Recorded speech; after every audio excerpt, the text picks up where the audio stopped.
understand what I'm about to tell you, you need to do something first. You need to believe in the impossible. Can you do that? What do you desire that you can't have? When I eat a brain, I get visions. Don't ever come back to Gotham. You have failed this city. Jesus, what kind of a preacher are you?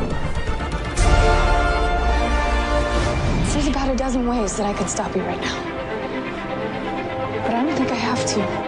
Because where I'm from, your grandson becomes the greatest hero in the universe. Now you should at least give a brother a moment to say something heroically clever.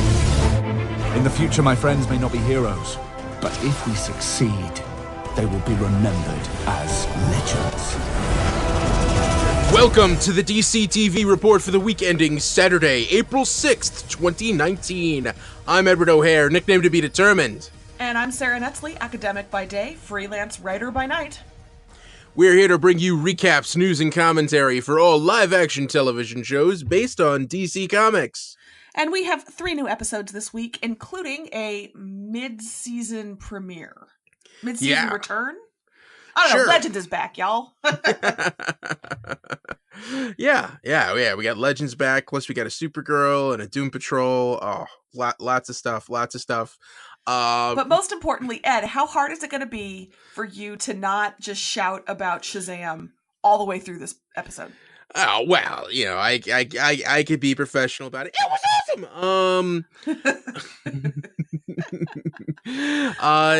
But Sarah and I will be recording a special DC movie report on Shazam with potentially with special guest Bill Sweeney, our executive producer. And that's probably going to drop Monday. For those of you excited about it. Give people the whole weekend to see the movie. Mm-hmm. Not everybody raced out on Thursday when it was first available. We get that. So take the weekend. It's good. Yeah. Cool. But we get plenty of DC TV stuff. Sarah, how are you doing? How are things? Good. It was my birthday this week, so I got to see some family. I got to have some cake. Happy birthday. Thank you. Aging is terrible, but, it's nice to be sung to. Although, my niece did a thing where she asked Alexa to sing Happy Birthday, and it was horrifying. I don't need a computer leading us in song. No. It took something away from the event. I didn't have the heart to tell her that, but, no, it's creepy. I don't need that. Yeah. Okay. And your week? How was your week? My week was good. Stuff happened, and then I got to see Shazam, and it was awesome, and it was everything I hoped it would be. But we're not dwelling on that. I think we're dwelling a little bit on that, let's be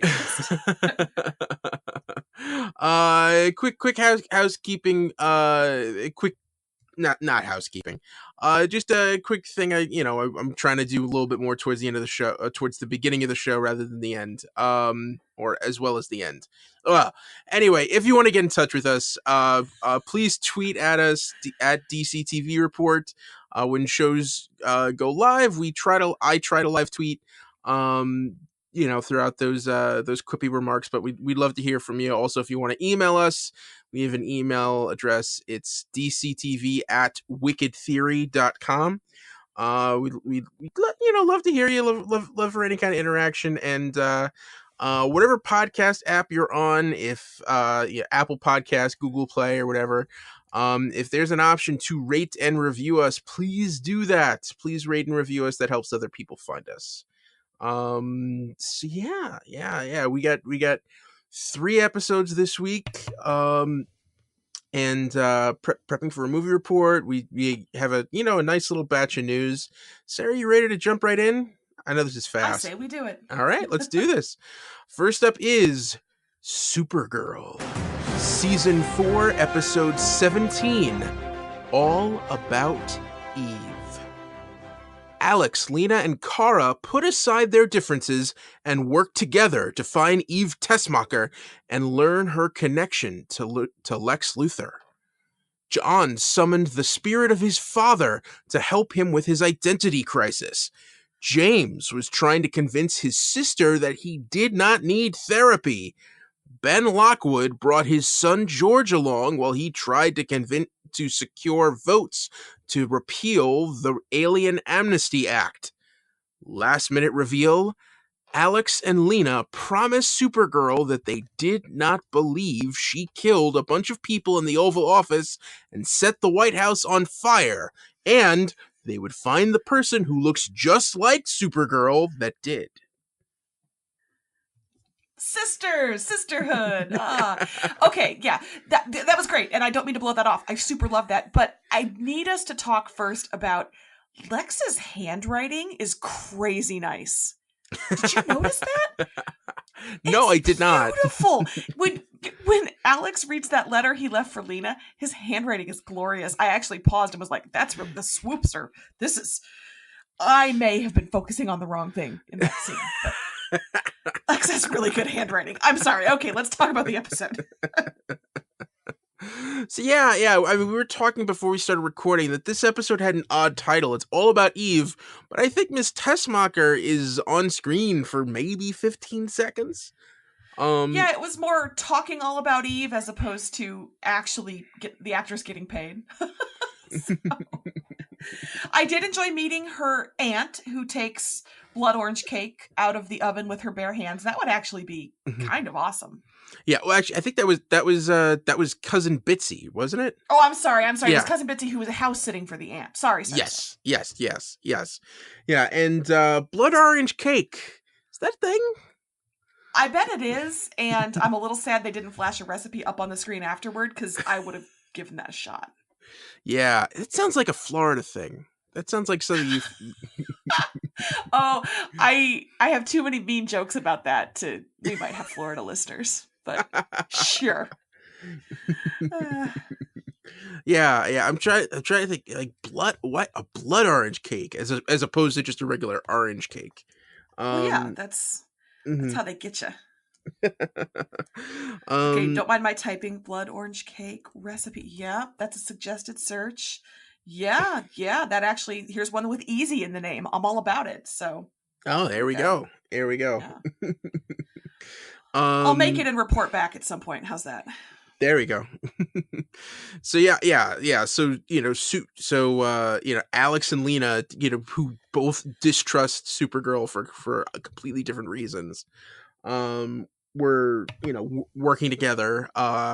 We see a little bit of that. How much longer do you think Alex is going to go without knowing that her sister's Supergirl? I hope not much longer. It's gotten easier to I mean, I've liked Alex warming up to her. I have actually enjoyed this arc of initial distrust and then Alex being won over by Supergirl's innate Supergirlness. So that has actually been more rewarding than I was expecting, but I would like to see that soon. I think the bigger question is, how much longer can Lena keep all those secrets? I think Lena has been mad at Supergirl for being secretive and blah blah blah. I think it's going to be Supergirl's time, because Lena definitely had a shifty-eyed, "Oh, my brother shot James. I had no idea." Well, so that I'm worried is going to. I genuinely loved watching Lena and Alex staunchly say, "No, you didn't do that. We're behind you." I loved that, and I'm so concerned that Lena's secrets are going to come out and it's going to devastate us. Yeah, and speaking of James, it was must we? Yeah, him. Yeah, whenever you're in that situation where you're screaming at the other person, "I don't need help," it's always it's never a good look. It's never a good look for my guy James. But I did like that he admitted he needed help and his sister agreed to stay. The PTSD was kind of interesting, insisting that he was fine, and then when the guns come out, he's not fine. That was a humanizing moment. So yeah, good. Yeah. I mean, it's weird. I mean, I know he's very important because he's running Catco right now, but would he have been the guy in the room at the Oval Office? Would he have just taken that place of that reporter? Actually, I had some thoughts on that. It's weird that he would fly out to DC. You'd think that they would have a reporter stationed on the East Coast to get East Coast news. Unless you wanted to have the sit-down celebrity editor interview. I know EW, where I freelance, that the editor and the managing editor, people like that are kind of the face, and they'll do high-profile sit-downs sometimes. Jess Cagle is, you see him sometimes. So I don't know if that was my media person perspective was, okay, I could buy this if it was the editor of Catgo sits down and talks to, but that didn't seem to be what it was. That was just him reporting, which was weird because he'd just been shot and he's in charge of the whole shebang. So that didn't ring true for me, but plot must. So, okay. Yeah. And that was a a big thing that Alien Amnesty Act is getting taken down, but Ben Lockwood, I think he's starting to realize he's in over his head.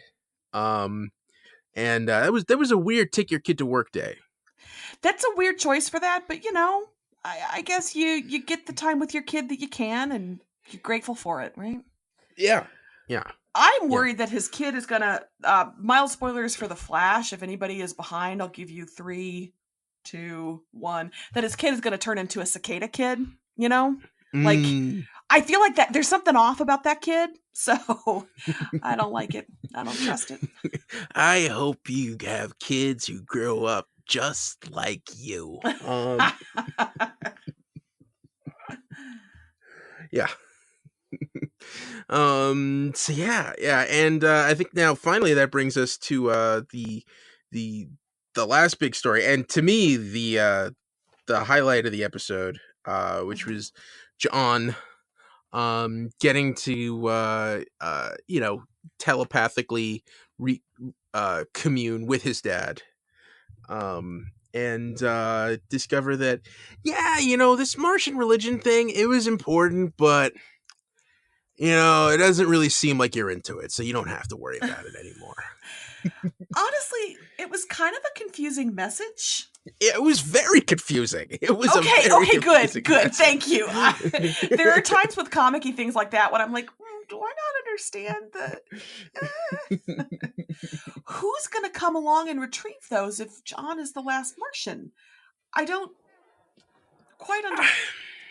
I mean, he's the last green Martian. And, to be honest, Mars, you have all those underground caves and everything. You never know, there could be a patch of people fighting somewhere. I would not be surprised. Or, maybe a white Martian discovers it and they get into it. I don't know. Well, his girlfriend, whose name I've forgotten, apologies, white Martian girlfriend. That would be nice. That would be McGann Moores. McGann, yes, thank you. Mm-hmm. She seemed like a decent sort, right? So I guess I could see that, but it was kind of weird. You need to be yourself, follow your heart. I love you unconditionally, but I'm taking these back. Okay. Yeah, this isn't working out. Yeah, that was an odd choice, but we got to hang with Carl Lumley for an episode, so I never mind that. Exactly, that's exactly where I came down. Any time with Carl Lumley is not wasted time. Yeah. It's funny. Like when he asked for coffee, I was like, wouldn't he prefer hot cocoa? Wasn't that like a thing? Hot cocoa. This brown water is much better. But yeah, it was yeah. So that was Supergirl. Is there anything else that was important to talk about for this episode? I don't think so, other than that Supergirl will bring donuts if she's trying to make up with you, and I think that's important to know about her character. And Supergirl dropped Crazy Lex Girlfriend, and I'm going to be talking about that until the day I die. So. Yeah. Oh, the donuts! I forgot all about that. Oh, and Brainy got his ring back. Brainy got his ring back. Oh, and Colonel Haley took off with the donuts. Supergirl brings donuts as an apology, and she just takes them under her arm, doesn't share them, and leaves. And I was like, yeah, I like your style, lady. That's same. There you go. Okay, was there any news for Supergirl this week? It's off for a couple of weeks. It's back on April 21st with an episode called Crime and Punishment, in which Lex has set all kinds of puzzles that Lena has to work through. So hopefully those will be clever enough for us to enjoy them and not... Puzzles can go either way when it's a super megalomaniac villain type. And Willie Garson guest stars as a nosy fellow prisoner on Stryker's Island. And Willie Garson, of course, we may know as Stanford Blatch from Sex and the City, or the guy who called the FBI agent Suit on White Collar. Is DC trying to slowly cast all the people from White Collar on its shows? Let's talk about that. Yeah, it's possible. It's possible. I like that cast. I like the. I don't think. Me too. Yeah, I would love that. Yeah, I don't think the FBI agent has been. I'm blanking on his name, but I don't think he's. I don't recall him on DC shows. No. Last time I saw him was Tim DeKay. Yeah, Tim DeKay. He was in that show on Fox that lasted a season called Second Chance. That was very good. I really liked Second Chance. I feel like this was early in our partnership and we both kind of liked it, but do I have my timeline right? No, that makes sense. Too. Yeah, that tracks. It was a good Frankenstein's monster story. That it didn't give a chance. Yeah. It deserved more. Yeah. You know, that show had like 3 different titles before it went on air. Originally it was called The Frankenstein Code, and then it was Looking Glass. And then they settled on the very generic and bland Second Chance. It's like I'm still mad about that Tom Cruise movie being called Edge of Tomorrow when clearly it should have been Respawn. Ooh, Respawn! I've never heard that. Right? I've always heard Live, Die, Repeat. You know, which is better than Edge of Tomorrow, but it's not as good as Respawn. Oh wow! Okay. All right. And like Army of Darkness, the third Evil Dead movie was supposed to be Medieval Dead. Come on. That's good stuff. I'm sorry, that's not what we're talking about here. Tim DeKay, get over to DC. The end. Yes. All right. And don't forget, what's her name? Who was on Saved by the Bell, who played his wife? Oh, Tiffany Amber Thiessen. Yes, Tiffany Amber Thiessen. Mm-hmm. I was a big reader of, 17 magazine or whatever it was that had a modeling contest for normies, and she won. And she was the most glamorous girl I had ever seen at that age. And then she was on Saved by the Bell. Oh my God, still kind of a hero of mine. Yeah, I'd like to see her in DC too. Let's cast some Tiffany Amber Thiessen up in here. All right. That's been your White Collar report. All right, moving on to DC's Legends of Tomorrow, Season 4, Episode 9, Lucha de Apuestas. The Legends took Mona along to 1961 Mexico, where the escaped Konane was making his name as a wrestler named El Lobo. Zari and Nate went to a benefit gala trying to find out if Hank was tampering with the Time Bureau. The potential conspiracy caused relationship tensions between Sara and Ava. Last minute reveal, Mick found Mona sitting with Konane's body after she transformed into a Kaupe and killed the agent who shot Konane. I'm so glad this show is back. Yes. I'm not glad about what they did to Mona's boyfriend. No. But I'm glad the show is back. No. But this was so much fun. I love that we find out John Constantine was really into Mexican luchadors. And that's not surprising. It's a classic good versus evil morality thing. Yeah, of course Constantine knows that. Of course. Also the kind of thing, like just El Cura sitting at the bar with that beer belly. And Constantine just throws him in the ring. Oh, you could do it. He's the dad who shoves you in the deep end of the pool, like he distracts you and then just dunks you. Yes. Yeah. That's Constantine, like tough love. He's Papa Titus. Kick your legs, wussy. Yeah. This episode was fun. We got to. I was pleased to see, not pleased to see, but I liked the Sarah Ava tension. I think it's time that you have a little bit more of Sarah doing what she thinks is right and rubbing up against Ava, not in the sexy way, because of that. Like that made sense to me. That felt like a conflict that needed to happen and probably had been a little too glossed over early. I don't want them to break up. I love them together, but you know what I'm saying. Yeah, and it really. I think the thing that's really evident is that the legends are never going to play well with the corporate structure. You know, that there's you know, even though you like to think that they're working together, Sarah and Ava are eventually going to find themselves at odds with each other. And yeah, I think it's interesting to see that play out. You know, now just, you know, in terms of like what it's going to take to, what is it going to take to convince Ava that, you know, actually, no, that was what I liked about this is like when Sarah confronted Ava and like laid everything out and, you know, told her what Hank was doing, she wasn't oblivious to it. She, you know, wasn't like she didn't believe it. It's like, okay, yeah, he's taking it, but we need him in order to stay around. So I'm going to work about the greater good. You know, it's the kind of thing where like, okay, you know, maybe what he's doing is cruel, but those are magical creatures that if they got out into the world, they would be much more dangerous. So, you know,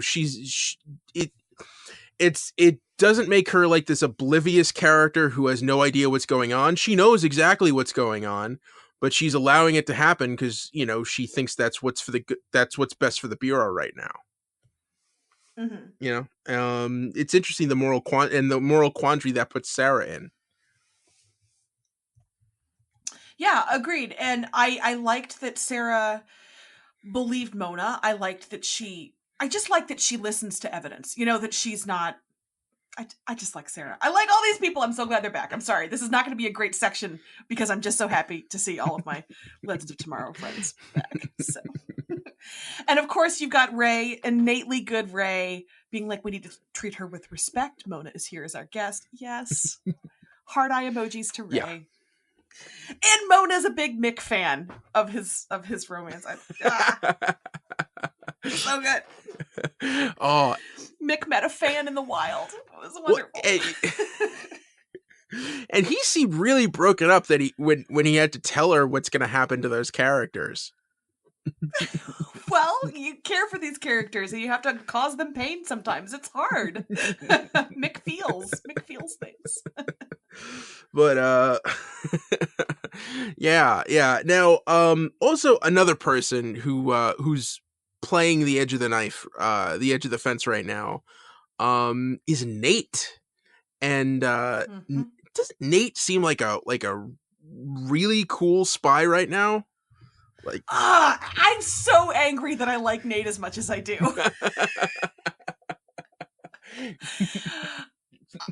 I don't know how it happened, but he's suddenly interesting and relevant. And also, I'm sorry, are Nate and Zari pretending to date? And am I into it? I don't know. I don't know what to make of myself. But yeah, he's and his family has become, you know, important and relevant. I'm enjoying his mom. This isn't more important than work things. Yes, it is. Yeah, but just like the idea that he didn't blow up on Hank, that he decided, no, I'm going to play this cool. Like that was a boss move. Just telling Dad, hey, why didn't you come to me? Let's work together on this. And then as soon as he's out of the room, he's telling Zari, follow him and figure out what else is going on. Like, ooh, damn. Like that was I thought that was badass. I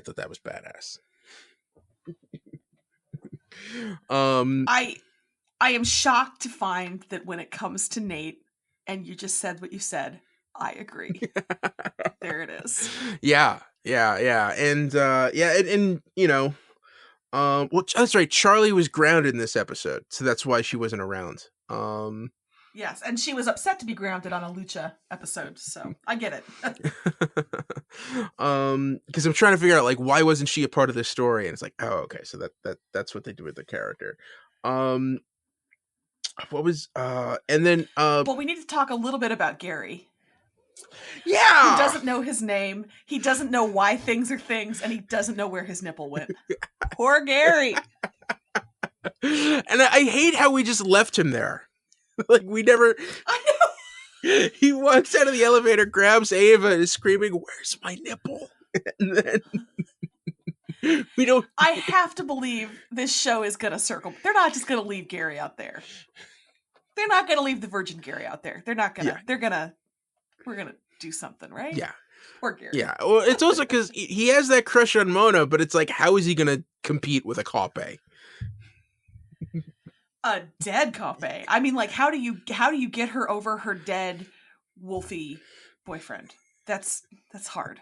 That's really hard. Yeah, I mean, do you like take Mick aside? Hey, could you write a novel for me? You know, just like you read my mind. That's plot money all over the place. Mick needs to get on that.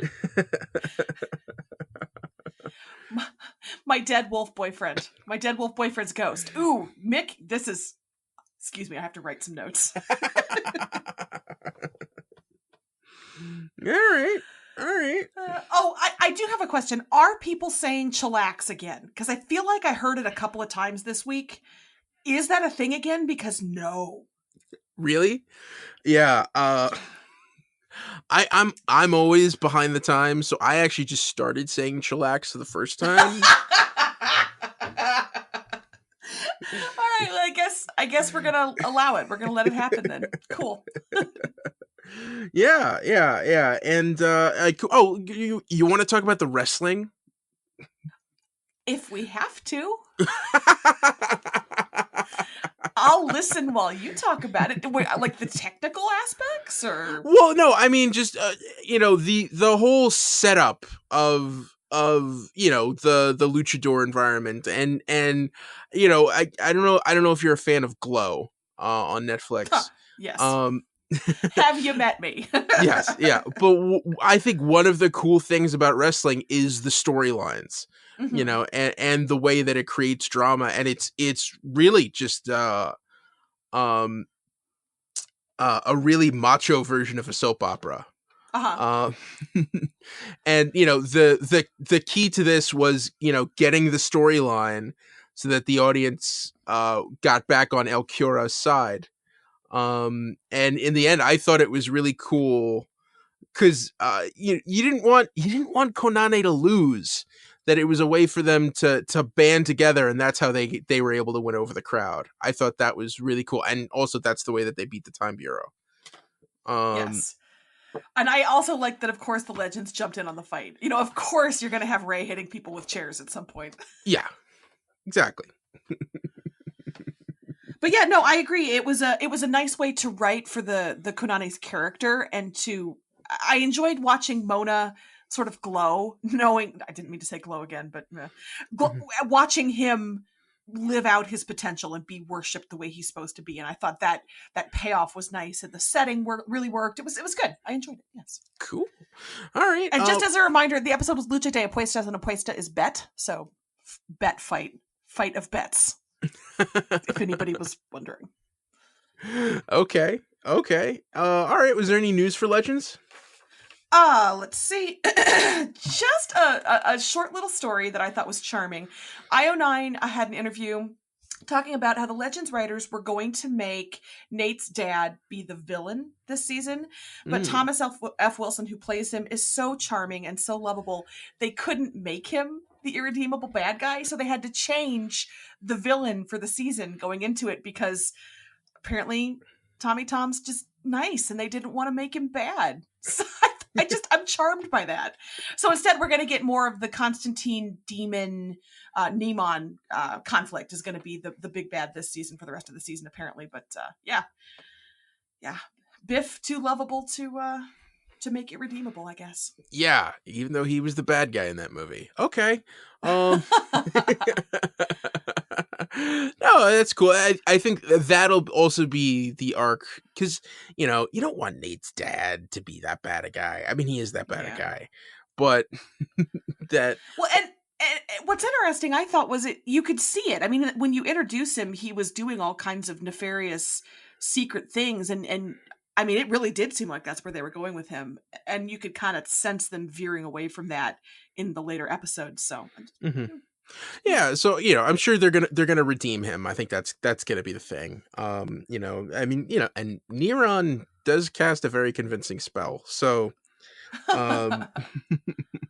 we'll see. Oh man, Neron. We're gonna meet Neron. Oh man. All right. Are you worried about casting on that? I wouldn't say worried. No. I guess is that a character that make or breaks with who they cast, or is that, what am I trying to ask? Some characters can carry no matter what because of their power or their whatever, and others, I think it comes down to actor portrayal a little more. Do you think that Neron is big enough that he can kind of transcend whoever's? Yeah, I mean, Neron is pure evil, but he's also kind of the master manipulator. The whole idea of Neron is he's the guy who makes deals to sell people's souls to hell. So he's someone who's got to be very intimidating, but also very persuasive. So okay, yeah. I mean, I'm interested to see if they cast him, if they put him in a human form, or if they kind of just play him up as a demon. I don't know. Yeah, I feel like if you put somebody in the big like Satan costume, big red guy with horns, you can kind of cast anybody for that if you're going to do the standard thing. But a different kind of villain needs a different kind of approach. And okay, I was just curious. Yeah, well, in the comics, his costume actually is more of a green motif. And he's taken a human form where he's got like shoulder length. It was the mid-90s, so it's like shoulder length platinum blonde hair, and really really scary green eyes. So. I thought you were gonna say really high-waisted jeans. I didn't. Oh no. No. Really structured button-up silk shirts with strong patterns on them. No, just 90s hair. 90s hair. I think in Underworld Unleashed, which was the big crossover event where you met Neron, it was like a big metal costume with a green cape. Cool. So, all right. Cool. And that's it for Legends, right? Yes, correct. Okay, moving on to our final episode for this week, which is Doom Patrol, Season 1, Episode 8, Danny Patrol. In 1963, the Bureau of Normalcy experimented on Larry and forced his negative man to work for them. In the present, Larry and Vic were asked to help a sentient, genderqueer, teleporting street named Danny from the Bureau of Normalcy. Cliff and Rita ran to stop Jane's rom-com-obsessed personality Karen from hypnotizing her beau Doug into marrying her. Last-minute reveal, after Karen fell back to the underground, Jane looked back at Rita and Cliff with an empty, vacant stare. I didn't think this show could get stranger. And then it got stranger. Yeah. Long live Danny the Street. Danny the Street. It's not that it's just a sentient block. It's that it's also genderqueer. The idea that a street could have gender, period, I think. Well, and they use, plural pronouns, so yes. You got to keep that in mind too.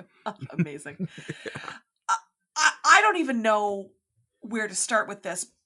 I guess what I realized this week watching this was I think what I like about this show is every episode is so stinking different.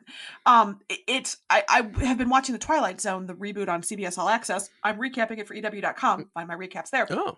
And this feels like almost like Twilight Zone, but with connective tissue, because you have these incredibly different settings and characters and plots, and it's like you have a different, like when you had Mark Shepard guest starring a couple weeks ago, that was sort of demon scary Railroad Spike Horsehead. This is, I don't even know what to call this. It was amazing and I loved it, but it's a whole different thing. I mean, you bounce from these different scenarios and nothing is the same, and it's like you just have a whole, I don't know, it felt a little like standalone stories that could be in kind of like a Twilight Zone. Does that make sense? Oh, definitely. And it certainly makes sense because these characters were created, in the early 60s when Twilight Zone was at its height. So it is that pocket of science fiction fantasy where we just do things that are just a little off center and just a little disturbing, and things just seem off. And it just runs with imagination, but in a very simple way. And as much as I enjoy Titans, that is a much more linear, straightforward. We're moving from thing to thing to thing, and you can see how that's part of the same show. This, I think, if you sat somebody down and showed them 5 minutes of any episode that we've seen of Doom Patrol, I'm not sure they'd identify it as the same show. And that's not a complaint. That's high praise. I'm super loving it. But it's just so different. It's just so different. Thank you for being different, Doom Patrol. Hey, I'm sorry. I didn't hear that because you were coming in and out. Could you repeat that again? I'm sorry. Oh, sure. Just that I think if you, unlike Titans, where it's a through line and we can kind of see how we get from point A to point B to point C throughout the season, this, I think if you set somebody down and showed them 5 minutes of any episode of Doom Patrol, they wouldn't necessarily know it was from the same show, because that's so different. And we have that through line, but it's just so wildly different than I think the kind of storytelling we saw in Titans and things like that have that straight line from here's the inciting incident, here's where we're going to end up this season. It's just, Doom Patrol's just wildly taking a different approach to storytelling, and I love it. Yeah. And I think the other thing that's unique is, even though all of these settings and situations are so bonkers and all over the place, they're exactly what the character at the focus of each story needs to move forward. Yeah. I mean, they went to Danny the Street so that, Larry could be more confident in himself and willing to be out there, and to not be afraid of who he was, and Jane, had to go through in the Jane story, Cliff was trying, Cliff and Rita were trying to help their friend, and have Jane not trap herself in this relationship, that the real part inside of her didn't want any part of. Can we take a moment? Poor Dougie. Oh man. Poor Doug.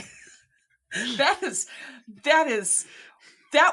little snapshot we had of what his life must be like every time she walks in and walks out again. Oh my God.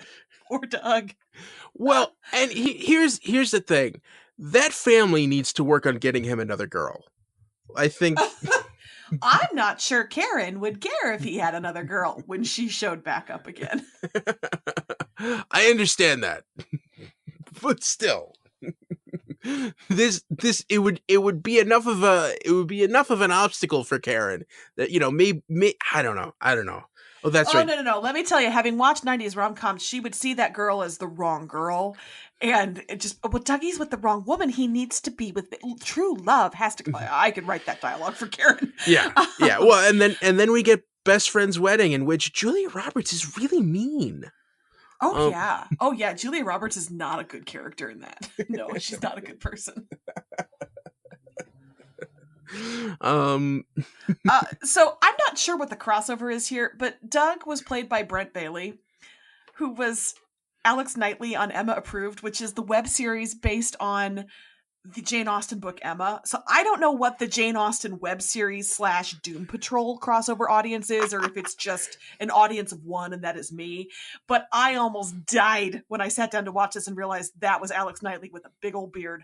Oh, great casting. But I thought Karen was delightful and really did tweak all those tropes, and calling Rita Riri and the whole thing. It was great, and she was scary. I also laughed at her calling Jane a manic pixie dream girl. Because accurate and so inaccurate at the same time. And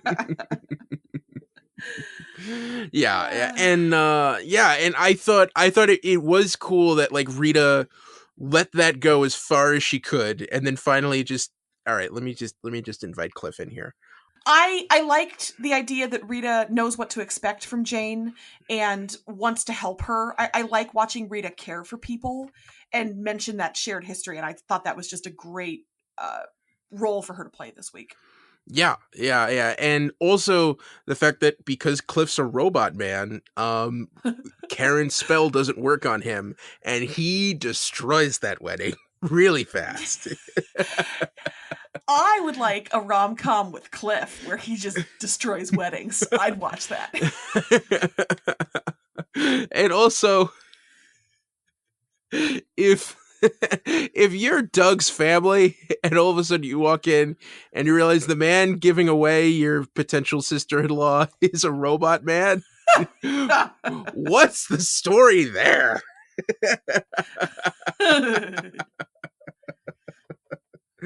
Yeah. Excuse me, Dougie, I have questions. Okay. All right. So that was that was the Jane story. Sarah, let's go back to the Danny story. What were your thoughts on Maura Lee Corrupt?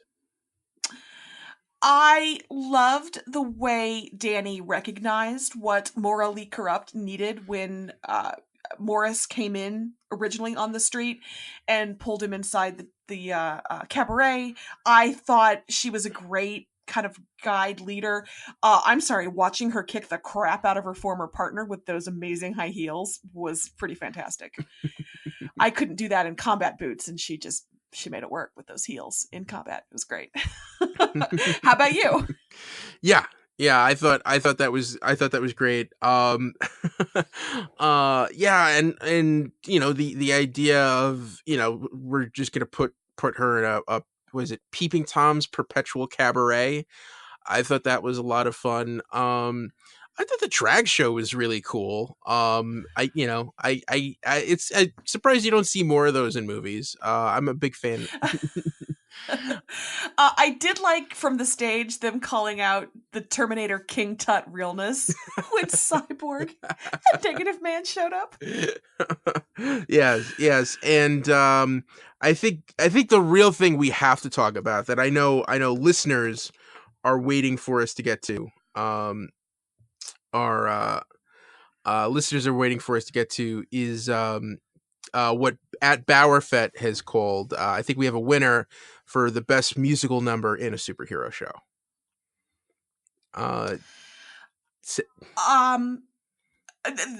My hesitation there is trying to figure out, is Buffy the Vampire Slayer a superhero show? I don't think it is, and also The Magicians had really fabulous musical number. So I'm parsing through. I feel like, yes, superhero show, this 100% wins. This definitely beats Umbrella Academy. Yeah. Ed, I went from delighted, giddy smile on my face because that was such a joyful scene. I mean, you get Larry in the tux and he's so happy to be his handsome self and everybody's singing and laughing and dancing, and then you realize it didn't really happen. I've never gone from such a high to such a low. I mean, it was the crash I felt when I realized he doesn't do karaoke. He doesn't sing. Oh, it broke my heart. How about you? Yeah, that was. I mean, the ending was disappointing, but I thought the number of self was a lot of fun. I thought that was a great moment. And an amazing song choice. The Kelly Clarkson song "People Like Us" was such a great choice. It was so well performed. I just pure joy to then go from that to Larry's fear.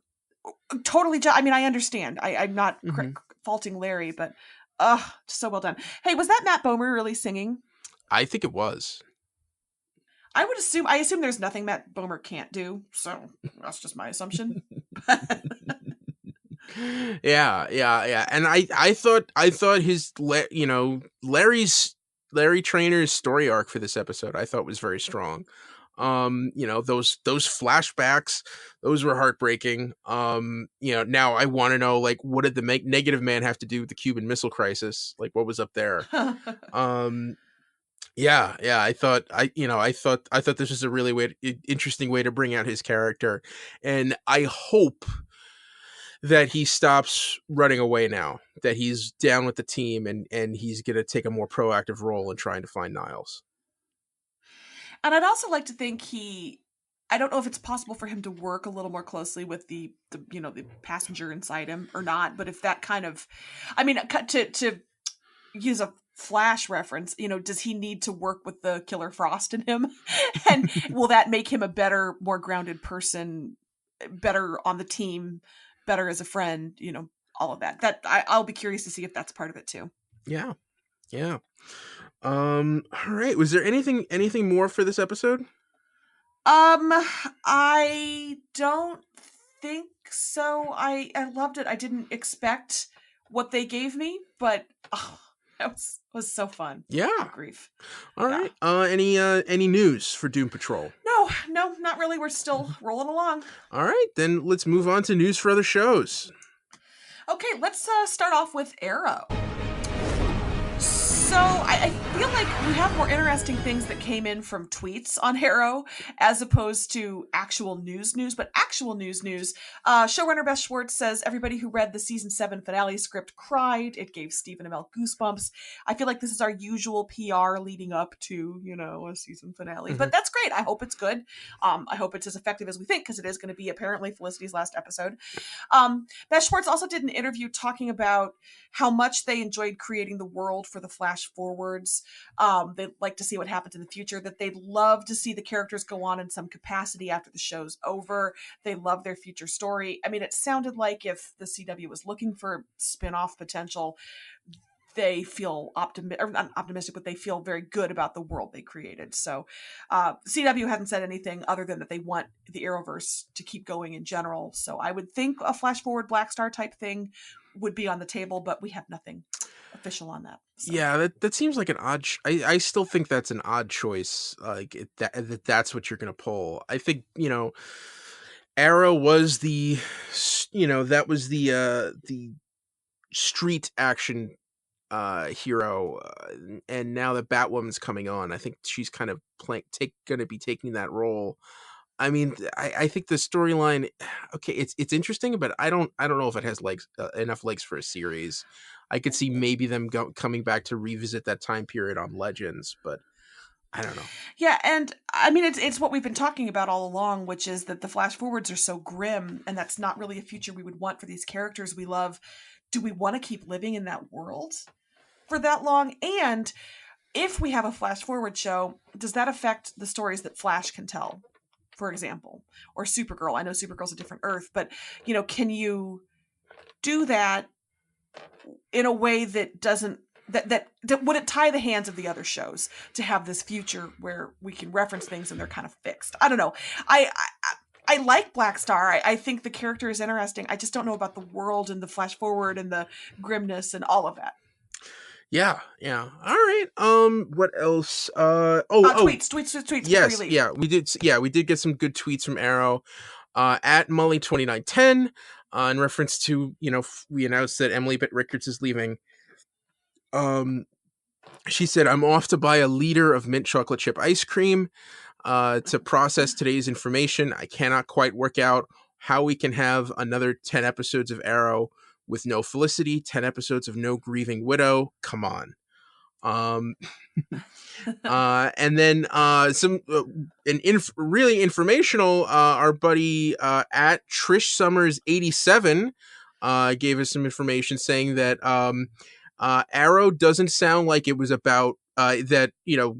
Emily Bett Rickards' exit does not sound like it was about bad blood. Stephen Amell said on Facebook he told CW he's out after season 7.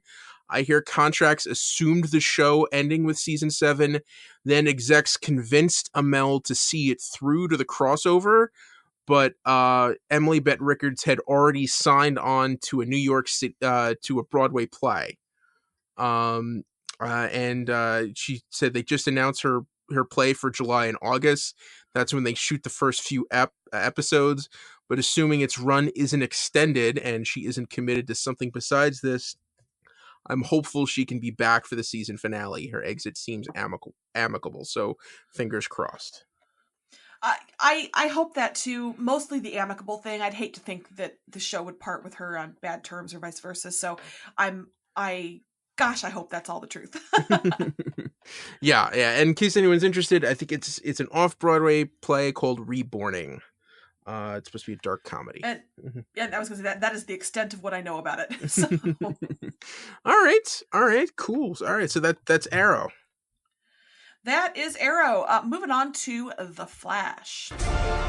So we have episode news and then gossip news. Episode news. April 22nd's episode is called Snowpack, and Caitlin's bad dad is back.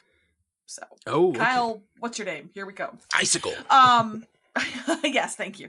And in the less episode-y news, Grant Gustin vaped on a plane. Went into the bathroom, fired up, ?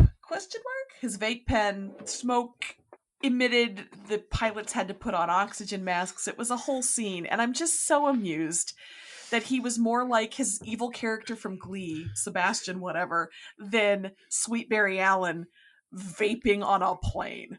Come on, Grant Gustin. I wonder what flavor. I think that's the question everyone has. Does it matter? Is that what you need to know before you can determine? Yeah. So I guess he's a Juul guy. All right. Yeah.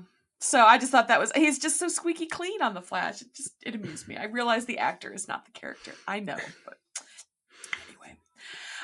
Okay, moving on to Gotham. We have finally, at long last, our final look at the Joker. Oh, this is rough. This is rough, Sarah. It literally looks like they just took like some, white concrete and just slabbed it all over his face. It's a weird prosthetic, and he's balding, but he has long hair. Yeah. I'm not as impressed with this. I think if they really wanted to go all out on the homage, they would have made him grow a mustache and then just covered it in makeup. Because that's... Yes. Yeah. 66. Thank you. Yeah. Okay, that joke flopped there like a fish. The Cesar Romero route. There we go. Thank you. Mostly, I'm excited. I'm grateful that Gotham is ending for one reason, and that reason is we're not going to have to keep looking at different versions of the Joker. Yes. Mm-hmm. Yeah. Well, remember, the other ones were not the Joker. They were not the Joker, Okay, that's another reason I'm glad it's ending. Look, I like Gotham a lot, but I could not deal with this Joker malarkey. Oh. But yes, I see your point. Okay. Mm-hmm. That was it for Gotham. We have a little news for Lucifer. We got a teaser. Netflix released a teaser. Yes, this is exciting. Teaser. So now we finally know when it's coming out. And that date is... Oh, Ed, you fool! We do not. What is this? What is this? Just like Krypton a few weeks ago, we get a teaser, and a fun teaser, a great teaser. It's the actors hanging out and joking and riffing. And then they don't tell us when it's coming back. Why would you attract that many audience eyes and not give us a date? No fun. No fun. What I thought was notable was it was Lucifer and Chloe, but they were joined by Eve, played by Inbar Lavi. So apparently Eve is going to be, I guess, prominent enough that she appeared. I mean, I thought it was kind of bold to put a new character in a teaser like that, and it made me wonder what kind of role she would play this season. So, but Tom Ellis does drop his robe in a cheeky way, wink wink. So yeah, I mean, it looks like it's really teasing a little more sexy, a little more fun. And that actually, Comic Book Resources had an article saying, the season's going to be darker. The dark parts are going to be darker. The sexy parts are going to be sexier, which, I mean, I'm like a dog when you say treat when I hear that. Really? Darker, sexier? And that they've really enjoyed working with fewer episodes, because it let them streamline the story quite a bit, and they could just tell what they wanted to tell. It means fewer standalone, fewer character-driven type episodes, which, boy, some of my favorite episodes last season were those standalone. Maze, Dr. Linda's ex-husband, that story remains one of my favorite Lucifer episodes ever. So I'm a little sad about that, but if they want to give us 10 tight, dark, sexy episodes, please, just give me a date, Lucifer. Yeah, definitely. Definitely. Yeah. Mm-hmm. Okay, last news of the week is Titans. We have the news that Curran Walters, who plays Jason Todd, will be a regular in season 2. Ooh, so we're going to see crazy Jason Todd. I mean, he was last seen just murderating a room full of cops, wasn't he? Yeah. Yeah. Great. Yeah.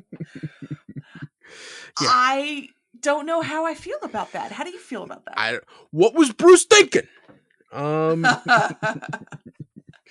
Yeah. This is okay. So we're gonna see Jason Todd's story. I'm interested to see, like, because I have a feeling he's not gonna play well with the other Titans.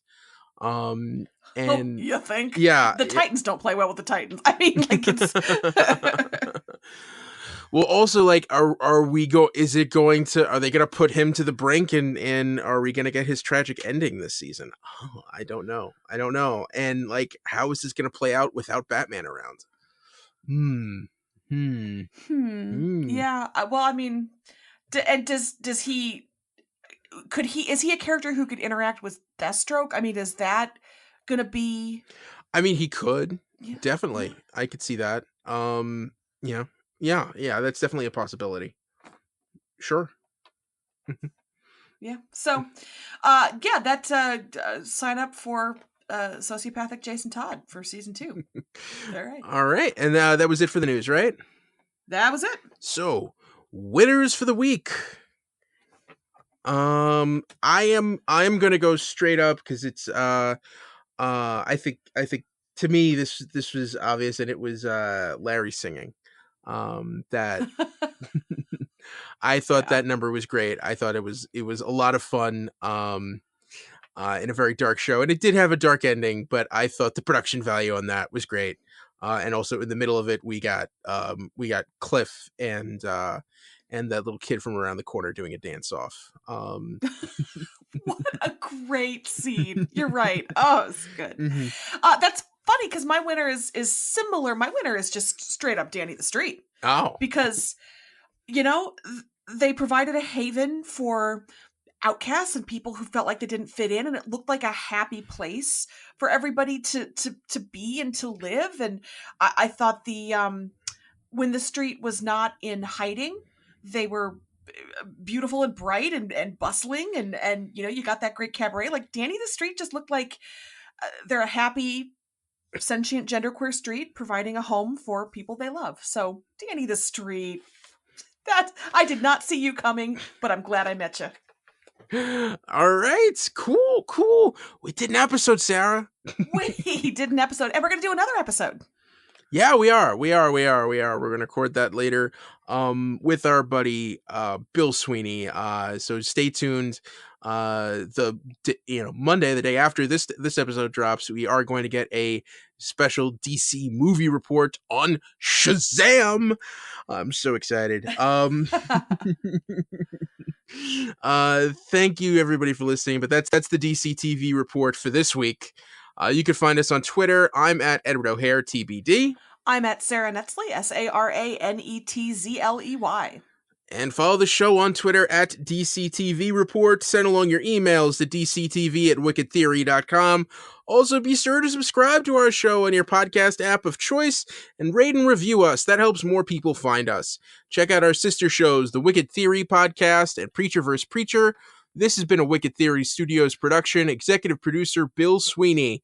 Visit us at wickedtheory.com. Shazam, everybody. Shazam. Shazam.